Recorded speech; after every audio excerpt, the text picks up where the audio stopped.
Hello everyone. তো আমি আসছি কালাপাহাড় পাহাড়তলির থেকে। তো তোমাদেরকে এখন দেখাবো একটা সুন্দর মানে এত সুন্দর একটা প্লেস দেখাবো যেটা নাকি তোমরা শুনে অনেকটাই ভালো পাবে।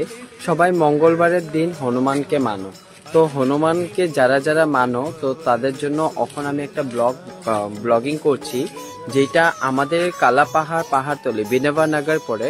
হ্যাঁ, তো ওইখানে একটা হনুমান মন্দির আছে, ওইটা আমি এখন তোমাদেরকে সুন্দর করে আমি এই ব্লগিংটা বানাচ্ছি, যেটা নাকি হনুমান ঠাকুরকে মঙ্গলবারে সবাই মানো।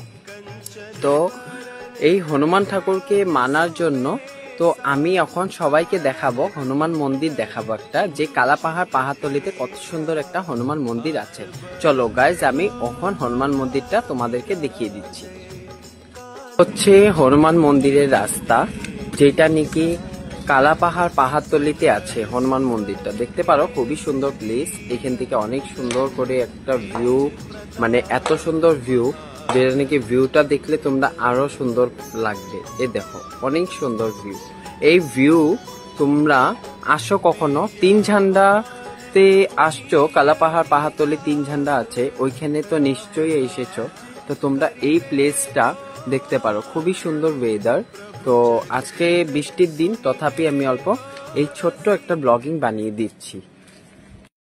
সংকট মোচন, এটাই কালাপাহাড় পাহাড়তলিতে আছে হনুমান মন্দিরটা। তো তোমরা দেখতে পারো এটা অনেকটাই, এই হনুমান মন্দিরের রাস্তা হচ্ছে এটা। তো আমি দেখাবো, আমি এখন কিছু এক আন্টির সাথে কথা বলবো, তো ওই আন্টিটা আপনাদেরকে বলে দিবে যে কতটা সুন্দর হনুমান মন্দিরে আছে। তো তোমরা দেখতে পারো আমি এখন কালাপাহাড় পাহাড়তলিতে আছি, যেটা নাকি আমি এতটা সুন্দর, তোমাদেরকে এত সুন্দর একটা ভিউজ দেখিয়েছি, বা অনেক সুন্দর প্লেস আমাদের কালাপাহাড় পাহাড়তলিতে। তো সবাই মঙ্গলবারের দিন হনুমানকে মানো।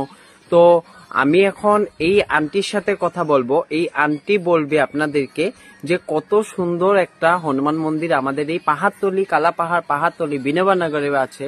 যে তোমরা একবার আসো বা দর্শন করো, দর্শন করলে নিশ্চয়ই হনুমানকে সবাই মানে ঘরে প্রতিষ্ঠা করে। তো সবাই আশা করি যে সবাই অল্প এক্সাইটেড। তো আপনি কি বলতে চান আন্টি, বলেন।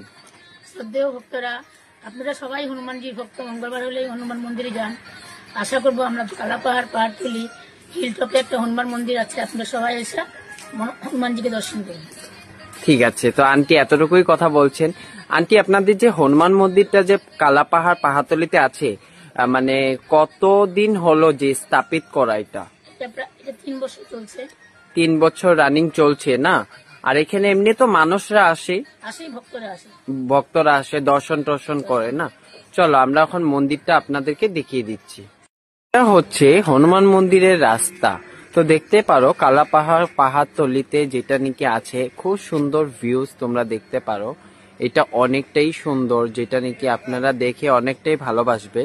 তো তোমরা দেখতে পারো এখানে কালাপাহাড় পাহাড়তলিতে যে হনুমান মন্দিরটা আছে, তো খুবই সুন্দর। এই দেখো অনেকটাই সুন্দর ভিউজ দেখলে মানে তোমরা অসাধারণ হয়ে যাবে, খুবই সুন্দর। এই দেখো অনেক সুন্দর ভিউজ, তো ভিউজটা দেখতে পারো অনেকটাই সুন্দর।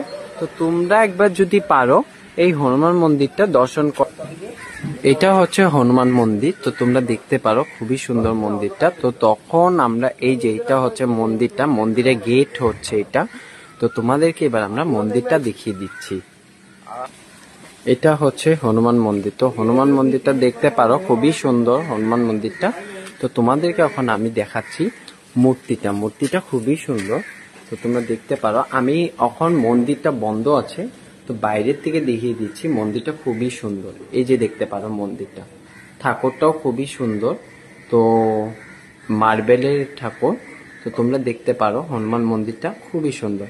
তো আশা করি বন্ধুরা যে তোমরা অল্প দর্শন করার জন্য আসো, আর নিশ্চয়ই সবাই ভালোবাসবে। তো আমরা আজকে এখানেই শেষ করি, আর দ্বিতীয় ব্লগিং এ আমরা অনেক কিছু দেখাবো, অনেক সুন্দর সুন্দর জিনিস দেখাবো। তো এখানে আজকে শেষ করি। জয় শ্রীরাম।